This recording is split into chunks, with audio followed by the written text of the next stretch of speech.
I stood in the small washroom off the hospital's east wing, pressing my palms flat against the cold porcelain of the sink, staring at a woman I barely recognised. The volunteer badge clicked to my chest, read Patricia Holt, Auxiliary Services, and the pale blue smock they'd given me hung loose over my shoulders. I was 63 years old, retired, and standing in my husband's hospital pretending to be nobody. I'd been nobody for a while, actually. I just hadn't admitted it to myself until 3 weeks before that night. My husband, I'll call him my husband because that's what he still was, legally, on that Thursday evening in November, was Dr. Theodore Marsh, cardiologist, 31 years at Sunnybrook Health Sciences Centre in Toronto, the kind of doctor whose name appeared in the hospital newsletter every other month, whose patients sent Christmas cards years after their procedures, who gave a speech at the annual Foundation Gala every single year without fail. I used to sit in the front row for those speeches. I used to be proud. We'd been married for 34 years. I want to be fair when I tell this story, because I've had time now, real time, the kind that comes after everything falls apart and you're left with just yourself and the truth. To look at the whole shape of things. And the shape of things is this. I missed the signs for a long time because I didn't want to see them. That's on me. A wife knows. I knew. I chose for years to know something else instead. The first real crack appeared in September, about 6 weeks before the gala. I'd found a receipt in the breast pocket of his grey blazer, the one he wore to conferences, while sorting laundry. A restaurant receipt. Canoe on King Street. 2 people. A Wednesday night. He told me he was at a department meeting that ran late. I remember holding that little slip of paper and feeling something very cold move through me. And then I folded it carefully and placed it on top of the dryer and went to make dinner. I didn't say anything. I told myself it could have been a colleague, a drug rep, a mentor dinner. Cardiology was full of those. I made the chicken and rice he liked, and we ate at the kitchen island the way we always did, him scrolling his phone, me watching the last light go out over the ravine behind our house in Leaside, and I told myself everything was fine. But I started paying attention after that, the late evenings. The way his phone screen would go dark the moment he walked through the door, when it used to sit face up on the counter all night. The new careful distance between us, not cold, not unkind, just managed, like he was maintaining a precise clinical margin. He was very good at that. It's what made him an excellent cardiologist, I think, the ability to be present and absent at the same time. His name was on the planning committee for the Foundation Gala. The hospital held it every November at the Fairmont Royal York, downtown. It was a big night. 250 guests, doctors and donors and board members, a full dinner service, the kind of event where the women wore floor-length gowns and the speeches went on 40 minutes longer than anyone wanted. I'd attended for 26 years in a row. This year he told me not to bother. "It's going to run late," he said. "And I know you hate the drive downtown. I'll get a room at the hotel, save the commute. You should have a quiet evening." I looked at him across the kitchen island. He was already looking back at his phone. "Of course," I said. 3 days later, my friend Judith called me. Judith had been a nurse at Sunnybrook for 22 years before she retired, and she still knew everyone. She called to ask if I was coming to the gala. "Theodore said I should sit this one out," I told her. There was a pause on the line, the kind of pause that says more than words do. "Patricia," she said finally, "there's something you should know. She didn't tell me everything. She told me enough." There was a woman, younger, a hospital administrator in her late 30s, who had been seen with Theodore at 2 separate conferences in the past year. A colleague of Judith's had seen them in Halifax at the cardiology summit in June, eating breakfast together in a way that wasn't collegial. Someone else had mentioned her name in connection with his more than once, in the kind of hushed way people use when they're protecting someone with standing. Her name, Judith said carefully, was Helen. I thanked Judith, said carefully, was Helen. I thanked Judith. I hung up the phone. I sat at the kitchen table for a very long time, watching the neighbour's maple tree drop its last November leaves onto our driveway, and I thought about 34 years. I thought about our daughter in Vancouver. I thought about the retirement plans we'd drawn up together on graph paper at this very table, the trip to Portugal, the cottage we were saving for on Georgian Bay. I thought about how I had made this man's life work, his dinners, his social calendar, his laundry, his children, his home, for 34 years without ever once being thanked for it as a real thing. And then I picked up my phone and called the Fairmont Royal York. I told them I was a retired nurse interested in volunteering with the hospital auxiliary at their annual foundation gala.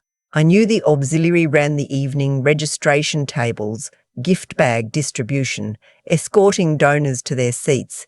I'd sat on the auxiliary board myself for 6 years. I knew how it worked. I knew exactly who to call. The coordinator, a warm woman named Anne, was delighted. They were always short-handed, she said. Could I come in at 5:30 to help us set up? I said yes.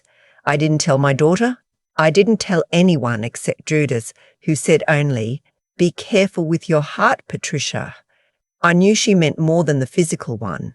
The evening of the gala, I drove myself downtown, parked in the hotel's underground lot, and checked in at the auxiliary table in the service corridor. They gave me my badge, my smock, a clipboard with the registration list, and showed me to my station at the far end of the main corridor near the Heritage Ballroom entrance. It was a beautiful hotel. I'd been there a dozen times as a guest. Standing in it in a blue volunteer smock felt profoundly strange, like seeing a room you'd lived in for years from the other side of a window.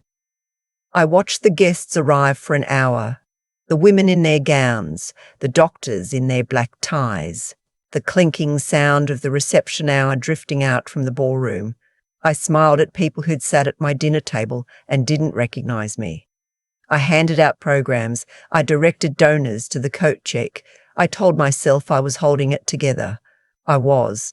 And then Theodore walked in. He was wearing the charcoal suit I'd picked out with him at Harry Rosen 4 years ago. He looked good. He always looked good. That was part of it, I suppose. Part of why I'd let things go unexamined for so long. He was laughing at something, that easy, confident laugh I'd loved since I was 29 years old. He was not alone. The woman beside him was younger than I'd imagined. Mid-30s, I guessed. Dark hair pulled back, a deep burgundy dress, the particular kind of poised that comes from knowing you belong somewhere. She walked with him the way people walk together when they've stopped thinking about whether they look like a couple, naturally, without trying. He had his hand at the small of her back. I turned and faced the wall. I pressed my clipboard against my chest and stood very still and breathed. A volunteer beside me touched my arm and asked if I was all right, and I said I just felt a little warm, and she offered to get me water, and I said no thank you. When I turned back, they had moved into the reception area. I could see them through the open ballroom doors. Theodore making his rounds the way he always did at these events, shaking hands, touching shoulders, laughing that laugh. She stayed close. She knew people. She was not a date being shown around. She was someone who belonged in this room, who'd been in this room before. I did my job. I smiled at guests. I held my clipboard. Inside, I was somewhere very far away, in a small cold place, rearranging everything I understood about my life. The dinner service started at 7:30. The auxiliary volunteers were repositioned, some to the reception desk, some to the coat check. A few of us directed toward the ballroom to assist with the seating of late arrivals. I ended up near the back of the room, along the wall, where I had a clear view of the head table. Theodore was seated at the head table. She was seated beside him. Not across the room, not at a separate table, beside him, the seat where I had sat for 23 of the last 26 years. I don't know how to properly explain what it feels like to watch your own life from outside it. I've tried in the months since to find the right words. It's not like grief, exactly, though it was that too. It was more like disorientation, like arriving at your house and finding all the furniture rearranged and realizing it had been like this for a long time and you'd simply been navigating in the dark and telling yourself the layout hadn't changed. The speeches started at 8:15. The CEO of the hospital foundation spoke first, then a donor family, then the chief of medicine. Then Theodore stood up. He was a good speaker. He always had been. He talked about the work of the cardiology department, the new research into preventive interventors, the generous donors in the room. He was warm. He was funny in the careful way that plays well in rooms like that. People laughed. People leaned forward. And then he said something that reached across that whole ballroom and stopped every thought in my head. "This year I want to make a particular acknowledgement," he said, "to the person who has been my partner in everything, professionally and personally, for the past 2 years. Helen has been instrumental in the restructuring of our donor engagement program, and I can honestly say this gala wouldn't look the way it does tonight without her. To Helen." He raised his glass. The room raised their glasses. She smiled up at him with the specific smile of someone who is exactly where they thought they'd be. I looked around the room and I understood, the way you understand things you've been told but hadn't yet felt, that I was not a secret being kept from this room. This room knew. The colleagues who'd eaten at my dinner table, who'd sent me Christmas cards, who'd congratulated me on our 30th anniversary 2 years ago, they knew or suspected or had decided it wasn't their business. I was the one who hadn't been told. A volunteer beside me whispered something to her colleague. I caught one word. Wife. There was more to come. I didn't know it yet. The dinner plates were being cleared when one of the board members, a red-faced man from Oakville, whose name I'd known for 15 years, stood up from his seat a few tables away from the head table and raised his glass in the direction of Theodore and Helen without being prompted. "While we're at it," he said loudly, cheerfully, the way men do when they've had 2 glasses of wine and feel entitled to the moment, "let's raise one for the happy couple. Word is congratulations are in order. When's the wedding?" There was laughter. Good-natured, knowing laughter. Theodore looked momentarily caught. Helen touched his arm. The board member winked and sat down. I stood against the wall at the back of the foundation gala at the Fairmont Royal York, and I held my clipboard and I understood the full shape of it now. Not just the Fairmont Royal York, and I understood the full shape of it now. Not just the affair. The future they had drawn up together. The future that had very clearly already replaced the one he and I had drawn on graph paper at the kitchen table in Layside. I thought about our daughter in Vancouver, who called her father every Sunday. I thought about the Portugal trip. I thought about 34 years of school pickups and family dinners and medical conference weekends I'd spent alone and mortgage payments, and the way I'd learned to manage my disappointments quietly, efficiently, the way you learn to manage anything when you've been doing it long enough. And I thought, no, not in the way of rage, not in the way of revenge exactly, though I won't pretend that wasn't part of it, in the way of clarity, the kind that comes when you've been in a fog for so long that the first clear air feels almost violent. I took off my auxiliary smock. I unclipped my volunteer badge. I set them both on an empty chair near the wall, neatly, because I was not going to make a scene about the wrong things. Then I walked to the head table. Theodore saw me coming from about 15 feet away. I watched the colour leave his face in real time. He stood up, out of instinct, I think, or maybe training. He'd always been polite in public, and for a moment he simply stared at me with the expression of a man watching 2 separate worlds collide and realising he'd been the one holding them apart. "Patricia," he said. The word came out quietly. The people near him went still. Helen turned and looked at me. I looked at her steadily, and then I looked at Theodore. "I think," I said, and my voice came out even, which surprised me.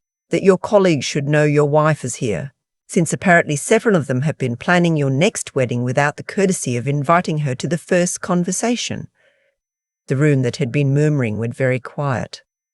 The board member from Oakville sat with his glass halfway to his mouth. "I'm not here to make your evening difficult," I said, still in the same even voice. "I came here tonight because after 34 years of marriage, I deserve to see the truth with my own eyes instead of hearing it second-hand, and now I have." Theodore said my name again.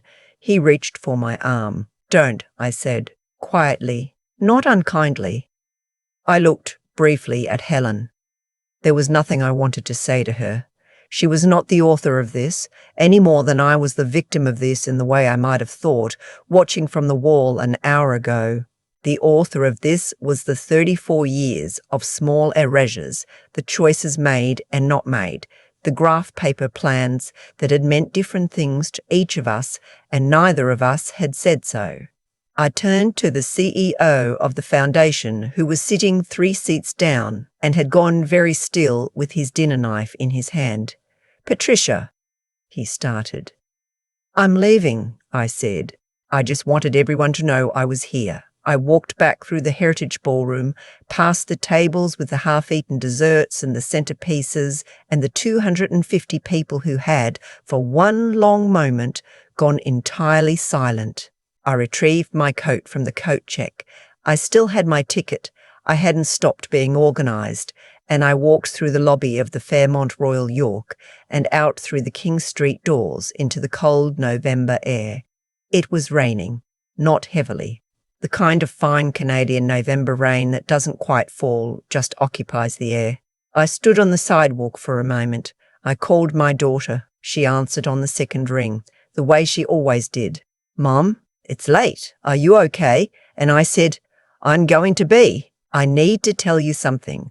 I told her everything, standing on King Street in the rain, in my good coat, watching the taxis go by, my breath making small clouds in the November air.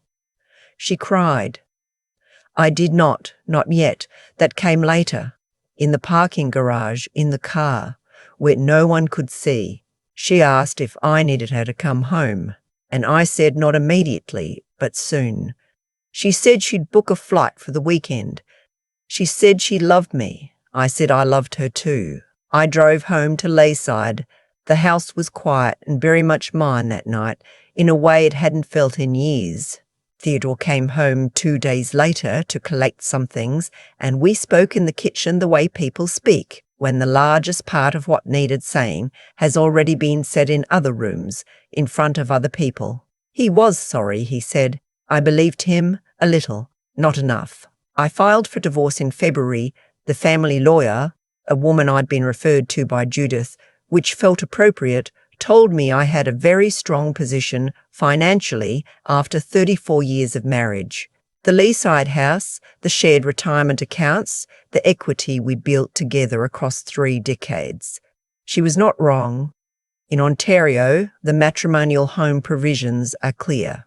I'd paid into that life in every way that mattered, and the law, for once, agreed with me. My daughter came home for Christmas that year. We ate at the kitchen island, just the 2 of us, and she cooked the chicken and rice I'd made for 30 years, and it tasted completely different. I think about that night at the Fairmont sometimes, not with anger anymore, mostly, though I'd be dishonest if I said the anger was entirely gone. I think about the woman in the blue volunteer smock, standing against the wall, holding her clipboard, watching her own light happen to someone else. I think about what it cost to see something clearly after years of choosing not to. I think it cost me exactly what it was worth. My daughter asked me, sometime in the spring, whether I regretted going that night, whether I wished I'd just confronted him at home, quietly, without the whole ballroom. I thought about it honestly. No, I said. He had made me invisible for a long time. I think I needed to be seen. She nodded. She understood. I joined a watercolour class in March. I have a very good friend named Judith who calls me every Thursday. I am learning, late and slowly and with real effort, what it means to take up space in my own life without apologising for it. I'm 63 years old. I have a long time left, and I intend to use it. I keep coming back to the moment I set the volunteer smock on that chair, neatly, folded the corners in. There was something in that small act, the tidiness of it, that told me more about who I was than anything I said in that ballroom. People ask me sometimes, since then, whether I'm angry, whether I hate Theodore, whether I blame Helen, whether the whole evening at the Fairmont was worth it. And I find those questions harder to answer than they sound, because the honest answer is complicated in the way real things usually are. What I've come to understand is that nothing that happened that November night arrived without reason. Not the affair, not my silence before it, not the years of small erasures I'd permitted and even facilitated. I had been, for a long time, a woman who managed her disappointments quietly and called it maturity. I had confused keeping the peace with living honestly, and the consequences of that, the slow, steady dimming of my own presence in my own life, were as much a result of my choices as of his. That's not self-blame. I want to be clear about the difference. Theodore made his choices and he owns them, but I've spent enough time now sitting with the shape of those 34 years to know that integrity, real integrity, the kind that holds even when no one's watching, even when it costs something, has to run in both directions. You can't ask for honesty from others if you've spent years being dishonest with yourself about what you're actually seeing. That's the part that took me longest to face, not his betrayal, mine. The quiet daily decision to unknow what I knew, what I did that night, walking into that ballroom in a borrowed smock, standing against the wall, watching, required something I hadn't used in years. It required me to think clearly under conditions designed to make clear thinking very difficult. Grief does that. Humiliation does that. You have to hold yourself together tightly enough to actually see, and then decide what to do with what you've seen. That takes a particular kind of steadiness that doesn't come from nowhere. It comes from practice. It comes from deciding, even in small moments, to face things rather than smooth them over, and then the walk to the head table. I won't pretend I wasn't afraid. My hands were steady, but my chest was not. What kept me moving was something simpler than bravery. It was just the knowledge that I had already survived the worst of it, standing against that wall, and that nothing I said out loud could hurt me more than another 34 years of silence. Judith called it courage. My daughter called it "so very you, Mum," which made me laugh for the first time in weeks. I think it was simpler than either of those things. I think it was just finally deciding that my own life was worth showing up for. Fully. Without the smock, I'm still learning what that looks like, day to day. The watercolour class helps. Thursdays with Judith help. My daughter's voice on the phone every Sunday, her idea, not mine, she started calling every week after that November, helps more than I know how to say. I am 63 years old. I know things now I didn't know how to know before, and I intend, from here on, to act accordingly.